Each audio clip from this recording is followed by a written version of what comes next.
ये कहानी एक ऐसे फोन की है जो बताएगा कि फ्यूचर में क्या होने वाला है, यानी कि आगे की जिंदगी में उस इंसान के साथ क्या होगा जिसके पास भी ये नई टेक्नोलॉजी का फोन होगा। कहानी के शुरू में हमें एक औरत दिखाई जाती है जो अभी तक एक स्टेशन पर थी। वो अपने फोन को लगातार देख रही थी। जो उसके फोन में उसको मैसेजेस मिल रहे थे वो बिल्कुल वैसे ही करती है और इसी वजह से वो औरत अपनी ट्रेन भी छोड़ देती है। उसको मैसेज आता है कि वो दूसरी ट्रेन में बैठ जाए, पर वो उस ट्रेन में नहीं बैठती और दूसरी ट्रेन बदलने की कोशिश करती है। इसी वजह से वो ट्रेन के नीचे आ जाती है और उसकी मौत हो जाती है। यानी कि उस औरत ने अपने फोन की बात नहीं मानी और उसकी मौत हो गई। इसके बाद कहानी में हम एक आदमी को देखते हैं जिसका नाम मैक्स था। वो आईटी इंजीनियर भी था और अभी एक कंपनी में सिक्योरिटी सिस्टम को इंस्टॉल कर रहा था। जब वो अपना सारा काम करके वापस अपने होटल जाता है तो उधर काउंटर लेडी उसको एक पार्सल देती है जो उसके नाम पर आया था। पर वो तो जैसे बहुत हैरान था क्योंकि अभी तक ना वो इस जगह पर सही से किसी को जानता था और ना ही उसने ऑर्डर पर कोई चीज मंगवाई थी, क्योंकि वो तो सिर्फ अपने काम के सिलसिले में यहाँ थाईलैंड आया था। लेकिन खैर ये उस पार्सल को अपने कमरे में ले जाता है। जब जाकर उसे खोलता है तो उसमें एक लेटेस्ट टेक्नोलॉजी का मोबाइल फोन था। मतलब इस कंपनी ने इस फोन को बनाया था। वो हैरान था कि ऐसी तो कोई कंपनी मार्केट में नहीं है। खैर कुछ टाइम के बाद उसी मोबाइल फोन पर मैसेज आता है कि उसे आज रात और इसी होटल में रुक जाना चाहिए क्योंकि कल इस होटल में लोगों को खास किस्म का डिस्काउंट दिया जाएगा। मैक्स को ये आइडिया बहुत अच्छा लगता है क्योंकि एक दिन और रुककर वो थाईलैंड घूमना चाहता था, इसीलिए वो एक और रात के लिए कमरा रहने के लिए ले लेता है और अगली सुबह की फ्लाइट को भी वो कैंसिल कर देता है। जब मैक्स यहाँ पर रुककर घूम रहा था, एंजॉय कर रहा था, तभी वो खबर सुनता है कि जिस प्लेन में वो जाने वाला था वो आज के दिन क्रैश हो चुका था, उसका एक्सीडेंट हो गया था। मैक्स ये खबर सुनकर शुक्र करता है कि वो आज वापस नहीं गया और अपने आप को खुश नसीब भी मानता है। अब दोबारा से उसको फोन पर मैसेज आता है कि अगर तुम अमीर होना चाहते हो तो तुम्हें एक स्टॉक को खरीदना होगा, पर वो इस बात पर ध्यान नहीं देता और उस मैसेज को डिलीट कर देता है। पर जब वो अपने कमरे में था तो वो टीवी पर खबर सुनता है जिस स्टॉक को खरीदने का मैसेज उसके पास आया था उसकी कीमत बढ़ गई थी।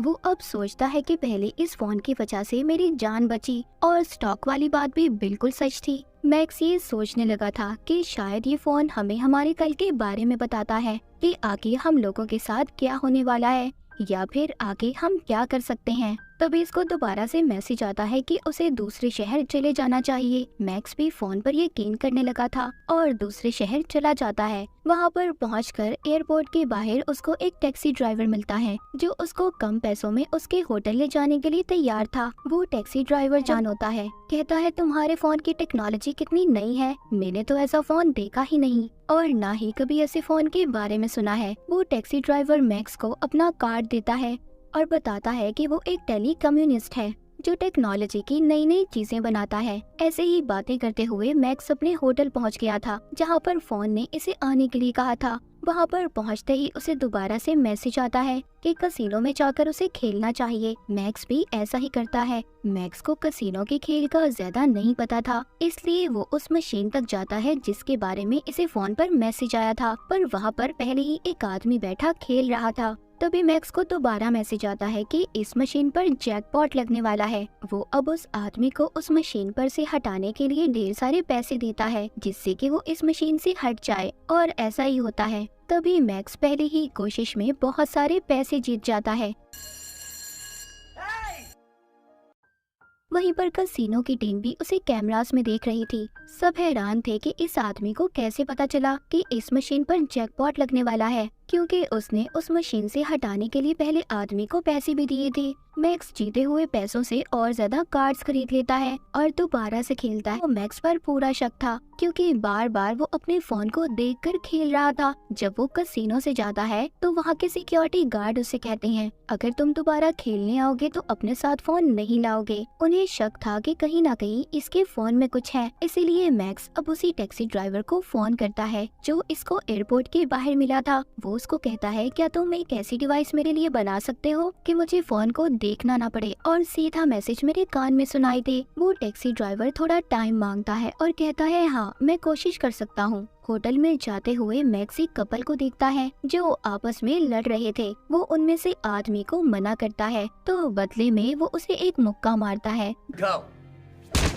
जिससे मैक्स बेहोश हो गया था। यहाँ पर पता चलता है कि ये कपल दरअसल कसिनो के खुफिया एजेंट थे और पता करने आए थे कि मैक्स इतने पैसे अपने फोन से कैसे कमा रहा है। वो उसके फोन का सारा डाटा हैक कर लेते हैं। जब मैक्स को होश आता है तो वो लड़की मैक्स का शुक्रिया करती है कि उसने उसकी जान बचाई, पर साथ साथ उसने कसिनो के मैनेजर को सारा डाटा भेज दिया था। पर अभी भी उन्हें नहीं पता चलता कि उसको मैसेजेस कहां से आ रहे हैं। उधर दूसरी तरफ टैक्सी ड्राइवर ने भी मैक्स के लिए नई डिवाइस को बना दिया था जिसे वो कानों में पहन लेता है और दोबारा से कसिनो में खेलने के लिए जाता है और वही कुछ करता है जो मैसेजेस में उसे करने के लिए कहा जा रहा था। वो लगातार पैसों पे पैसे जीत रहा था। वहाँ की सिक्योरिटी भी तंग आ चुकी थी। FBI के एजेंट भी आ चुके थे। FBI की टीम मैक्स को पकड़कर अपने साथ ले जाती है और पूछती है, सच सच बताओ तुम्हें मैसेजेस कौन कर रहा है। पर इस बारे में मैक्स खुद भी कुछ नहीं जानता था। FBI ऑफिसर कसिनो के मैनेजर से मिलता है और उसे बताता है कि ये केस हमारे पास नया नहीं है। इससे पहले भी बहुत से ऐसे केस आ चुके हैं। बहुत से लोगों को ऐसे फोन मिले जिसमें उन्हें पैसे कमाने के तरीके बताए गए, पर जब भी हमने उन लोगों को पकड़कर पूछा कि तुम्हारे पास फोन कहां से आए, और तभी कुछ वक्त के बाद उन लोगों की मौत हो गई। और हर बार की तरह हम इस बारे में कुछ भी नहीं जान पाते। अब ऑफिसर मैक्स के पास जाता है और उसे कहता है, देख तुम्हें हमारा साथ देना होगा और पता करना होगा कि फोन कहां से आया है। ऑफिसर यहाँ पर अपने बॉस को भी फोन पर बताता है कि अभी तक उन्हें कुछ भी नहीं पता चल सका फोन कहाँ से आया, पर हाँ मैक्स भी अब हमारी मदद करने के लिए तैयार है। वो मैक्स को दोबारा से कसिनो में भेजते हैं और कहते हैं कि इस मोबाइल के डाटा को हैक करने के लिए हमें कम से कम 3 मैसेजेस की जरूरत है। तभी दोबारा से मैक्स को मैसेजेस आना शुरू हो जाते हैं। इस बार भी वो उन्हीं मैसेजेस के कहने पर खेलना शुरू करता है, पर वो हार गया था। को एक मैसेज मिलता है जिसमें लिखा था कि मैं जानता हूँ कोई मेरा डाटा हैक करने की कोशिश कर रहा है। उधर FBI के एजेंट ने मोबाइल के डाटा को हैक कर लिया था। जब उनका बॉस ये सब देखता है तो सबको जाने का कहता है, जैसे वो इन सब चीजों के बारे में पहले ही जानता था। ऑफिसर अपने बॉस को फोन करके बताता है कि इस फोन का जरिया एचलॉन एक सुपर कंप्यूटर है। उसका बॉस तो था क्योंकि उसके बताने से वो खुद भी फंस सकता था। ऑफिसर बताता है जो कि आर्टिफिशियल इंटेलिजेंस से चलता है, जिसको सिक्योरिटी के लिए बनाया गया था। सब बातें सुनकर बॉस को ये लग रहा था कि उसको किसी ने हैक किया है। यहाँ पर बॉस एक दूसरे एजेंट को अपने साथ मिलने का कहता है जो मैक्स की तरह ही दिखता था। उसको मैक्स का फोन भी दिया गया था। तभी उसको मैसेज आता है कि रोड को क्रॉस करो। जैसे ही वो ऐसा करता है उसको गाड़ी टक्कर मार देती है। उस बेचारे की वहीं पर मौत हो गई थी। असल मैक्स अभी भी जिंदा था और उसी लड़की के साथ था जो खुफिया एजेंट थी जिसकी उसने जान बचाई थी। पर मैक्स ये बात नहीं जानता था कि वो लड़की एक खुफिया एजेंट है। तभी वो लड़की देखती है कि छत पर एक आदमी गोलियां चलाने वाला है। वो समझ गई थी कि ये लोग मैक्स को मारना चाहते हैं। ऐसा क्यों था? क्या उस फोन की वजह से? ये बात कोई भी नहीं जानता था, पर वो लड़की सबको मार देती है और मैक्स को भी बचा लेती है। अब मैक्स को पता चल चुका था कि वो लड़की जो इसके साथ रह रही थी वो एक एजेंट थी और इसके साथ प्यार करने का नाटक कर रही थी। तभी यहाँ पर हमें पता चलता है कि उन लोगों को मारने FBI के बॉस ने भेजा था। कुछ न कुछ तो जानता था वो उस मोबाइल के बारे में और उसे ऐसा लग रहा था कि मैक्स उनकी बात। मैक्स अब खुद भी जानना चाहता था कि ये मैसेज इस फोन पर आखिर कहां से आ रहे थे। उधर बॉस ने भी इस पर नजर रखी हुई थी। मैक्स अब टैक्सी ड्राइवर के पास जाता है जो कम्युनिस्ट था। उसको फोन देकर कहता है, तुम्हें पता करना होगा कि सारे मैसेजेस कहां से आ रहे हैं। वो कहता है, हाँ मैं पता तो कर लूंगा, पर इस बारे में पता करने में मुझे घंटे लग सकते हैं। जिसके बाद वो सब पता करने की कोशिश करता है। इस बार उसे सब पता चल चुका था। वो बताता है ये सारे मैसेजेस एक सुपर कंप्यूटर कर रहा है जिसको एशलॉन AI भी कहा जाता है, जो सब कुछ खुद से सोच सकता है। मैक्स को सब कुछ अजीब लग रहा था कि एक कंप्यूटर वो भी इतना कुछ कैसे कर सकता है। वो बताता है कि ये कोई आम कंप्यूटर नहीं है, ये हर तरह की मशीन को कंट्रोल में कर सकता है और इसीलिए उसने तुम्हें पहले ही बता दिया था कि तुम उस प्लेन में मत जाओ कि वो क्रैश होने वाला है। वो कहता है कि ये कंप्यूटर इतना स्मार्ट है कि हर तरह की मशीन के बारे में पता कर सकता है। जब वो ये सब बता ही रहा था तभी उधर कुछ आदमी आ जाते हैं जो मैक्स को मारने आए थे। वो यहाँ से जल्दी से गाड़ी में बैठकर चले जाते हैं। उनका से एक ऑफिसर को पकड़ लेता है। अब वो मैक्स को सारी सच्चाई बताता है। कहता है कि हम तुम्हें इसलिए मारना चाहते थे ताकि उस कंप्यूटर का राज किसी और को पता न चल सके जिसको हमने ही बनाया है।